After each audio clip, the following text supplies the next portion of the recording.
Hello, and welcome to the Techstrong AI podcast. I'm Amanda Razani, and I'm excited to be here today with Julien Sauvage. He is the General Vice President of Clari. How are you doing? I'm doing great, Amanda. Hi, and good morning, everybody. Can you first share a little bit about Clari and the services provided by Clari, and then a little bit about your background?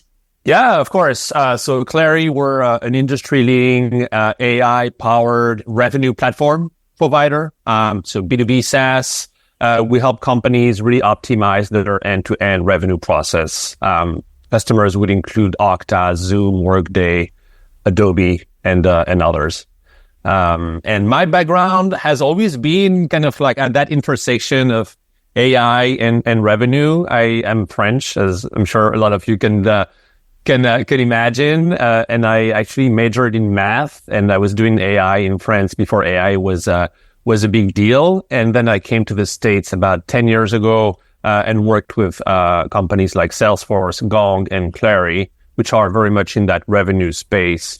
So I've always been really fascinated by the intersection of AI and revenue. Wonderful. And as we've seen, AI has just exploded over the past couple of years. Correct. Yeah. Past, 18 months or something, right? It sounds crazy, but it's still pretty new in a way. Yes, it is.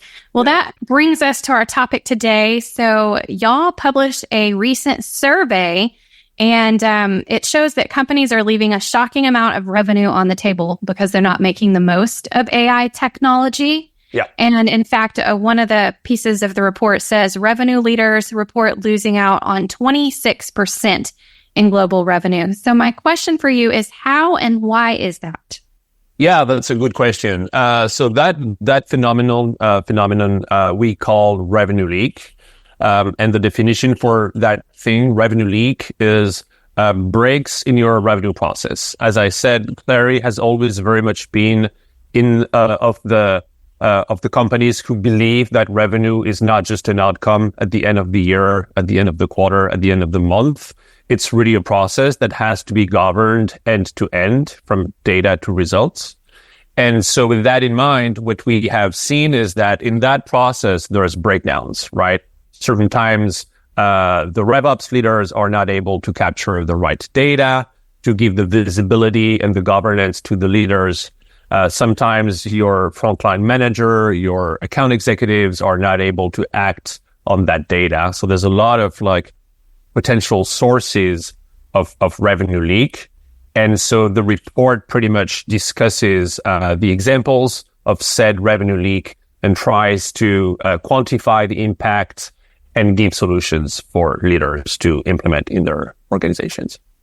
Okay, so maybe you can go into that in more detail. So data seems to be at the root of a lot of it. And I know 67% of these companies losing out on the global revenue currently are planning to use AI to improve their revenue this year. So how and where do they start this endeavor? And maybe you can start with these use case examples and the solutions. Absolutely. Yeah. Let's start with the use cases maybe, and then we can talk about the actual kind of solutions. Of course, it's going to be a multi-year journey, right? 26% of revenue lost to revenue leak, that's such a massive stat. So it's not with the blink of an eye, you can just go and capture 20 of the 26%. It's you embark on a big strategic AI journey and revenue platform journey. So examples of revenue leak, to start there, really span across the funnel and across the personas. So the way we think about funnel at Clari for the revenue teams is 3 phases: create pipeline, convert pipeline, so move deals forward faster, and then close the pipeline. We talk about create, convert, and close all the time. Create, convert, close.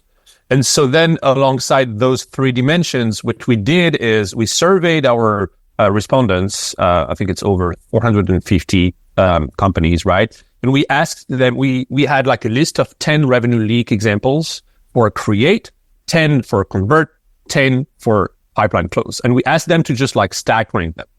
And if you take a look at the report, I'm going to take a look at my screen here because I think I have all of that data. Yeah, right here. Top examples for pipeline create would be of revenue leak would be poor and slow upsell across and cross-sell pipeline tracking, or missing or broken marketing to sales lead handoff, ineffective pipe generation programs. Those are examples of revenue leaks that concern the pipe create.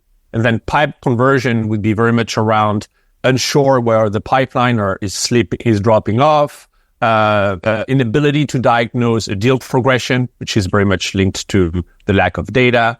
And when it comes to closing pipeline, some of the top examples of reported revenue leak would be slipped deals. So it's typically one of those where you think your deal is going to close next week, and then out of the blue, out of the sudden, they just slip to the next quarter, and then it just keeps going. So those are examples of revenue leak across pipe, create, convert, and close. Me pause here because that was a long answer. I know I still got to answer okay, what do you do with it? But does that make sense? Amanda, do these examples make sense to you? Yes. Thanks for sharing those examples, and feel free to move on to now. What are the solutions? Yeah. So the solutions are very much kind of like, like not every company has the same sources of leaks, right? Like certain companies are more mature on the process sides of things. Others are better at AI. Others are better at data. There's maybe just a stronger salesmanship in others. So we recognize that if you were to ask 10 companies, what are the top sources of revenue leak, you probably would get 10 very different answers. But also the first answer you would get would probably be, I don't know. Like people don't really know, right? Because it's part of it's in the process. So sometimes people know where the process breaks down, but sometimes they just don't know. So we always say our POV here at Clari is always diagnose. Diagnose your areas of revenue leak. You can do that with, our products, and there's also other products out there. But like the first thing is run a really tight assessment of your revenue process so that you know in your funnel and for all the people and the roles on your revenue team, where are the sources of revenue leak? So that's step one, identify and diagnose and assess. Then step two is really the solution is implement what we call a revenue cadence. So a revenue cadence is, in a way, what we like to call the operating system of the revenue team, right? So it's a very prescriptive, highly detailed, step-by-step playbook in which you're able to nail the big revenue workflows that matter across all these revenue moments. So I'll give you examples. One of them would be a team performance cadence. So we defined all the workflows and all the touch points and all the meetings that need to happen so that the team performance is always enhanced based on, all of that data and based on the identification of leaks. That's one example of a cadence. There's 7 cadences in our playbook, but we believe that the solution to stopping the leaks is to implement a fully governed revenue cadence strategy that really will drive execution up and down the org. Wonderful. So what are some of the roadblocks that these companies encounter as they begin to implement these solutions and trying to harness the full potential of AI? Yeah, good question. I mean, there's so many of them, as we know. As I said at the beginning, if it was easy, everybody would be doing it, right? So it's not that easy. I would say the first roadblock is the legacy systems that are getting in the way. I think, and I've seen that firsthand at pretty much any company I've been with, there's still no process in place, right? People to kind of try to know what deals are slipping and what's happening and gain visibility into their current quarter pipeline or the next quarter pipeline. They start cobbling together data sources from Excel and CRM, and then they realize that they also need another source of data. So they would put that together, and then they're like, oh, I can't visualize that in Excel because it's too big. And then they go to their BI tool, so it just becomes a very non-governed process to kind of try to, sift through all of those data sources across all those disparate systems.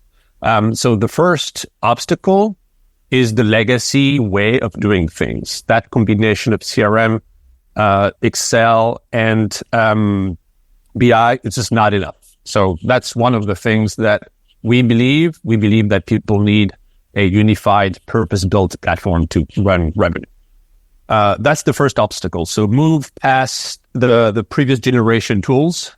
The second, I would say, obstacles is very much around data. No surprise there. It's all garbage in, garbage out, right? So not good data means not good AI and not good outcomes of AI. So I think we always advise our customers to fully think through their revenue data strategy, go beyond CRM data, think about the snapshotting of CRM, keeping track of everything that happened up to this day. It's not just about your accounts and contacts and opportunities today. It's also about the evolution of those over time. Think about what's happening on your sales calls. You need conversation intelligence to do that. Think about all the activities that are happening outside, all the emails and the meeting invites sent and received. So start with the strong revenue data strategy. Would be, or the lack of would be the second obstacle. And the third obstacle would be, I think, AI, which comes really to one of the things I'd love for us to discuss. People still don't understand. People don't know. They don't know what type of AI. AI has been around forever, and also it's very new. So it's very confusing, and people are like, wait, but like I can summarize things with generative AI? I thought generative was going to generate content, not summarize it. So I think there's just a lot of like education that has to happen around the purpose and the goal and the potential of AI. So those would be my three obstacles: legacy systems, revenue data, and purpose-built AI. Oh, and absolutely with the AI, there are so many AI tools out there for so many different things. So just wrapping our brains around all the different AI tools and how we can use them and which tools are actually needed and which aren't.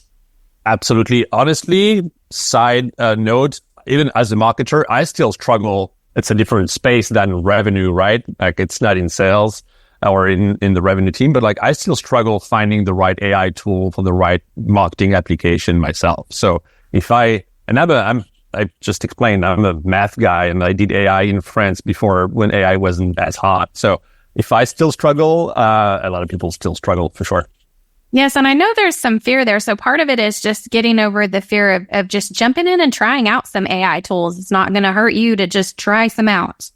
100%. Yeah, I agree with that. I think you just have to, it's a bit of a leap of faith, but you just have to go out and try them. What I always say is the more you use AI in your consumer life, the more at ease you will become with AI for the enterprise, with your enterprise use case. So I always even push my own team to use AI as much as they can in their day-to-day life and also at work. I would say the other thing that I think brings trust to all of us using AI is being able to see and measure the outcome. And that's something that that's the one thing that people don't do well, right? They're like, oh yeah, I have this leak issue. I'm going to go ahead and try some AI, but there's no success criteria. And so they try a bunch of stuff. There's no expected outcomes really mapped out and planned ahead. And then fast forward, I don't know, a week or 6 months, they have some outcome of AI. They just don't know if they're good or not. And that's when the trust, I think, starts to fall out. So always, I know it sounds very basic, but like any program, any project, if you don't have the end in mind, the end first, then there's no use even kicking off an AI project. Yeah, not just implementing AI for AI's sake, but having a clear end goal and then tracking that return on investment. Exactly. Yeah, that's also a good point. Like any good program and project, you need a cadence, you need tracking mechanism, you need leading indicators to your ultimate success metric that you're targeting at the end. Also, there's never really an end, right? Like we all know it's kind of a flywheel thing. Like if your AI first project is successful, well, guess what? That's going to generate value. And then of that value, people will probably have more activities and they will close more revenue in our case, and that'll generate more data. And then guess what? That data can be analyzed by AI again. And so you're in that virtuous circle of from AI to, from data to AI to outcomes to more data. And then you're good. So exactly. Yeah. And of course, AI is rapidly evolving and advancing. So what are your tips for business leaders as far as staying ahead of how rapidly it's advancing? Yeah, that's a great question. I would say I love, it depends how people consume content, right? But like the type of report, I know it sounds a little like self-promoting, but the type of content that we put together is a good start if you're in a revenue team. But just in general, my tip would be curious, read as many kind of like, not theoretical, but more like applicable reports as possible. Talk to your peers. I know we love running an advisory board at Clari. We also have an AI council that we invite our prospects and customers to. So try to just network and see what others are doing.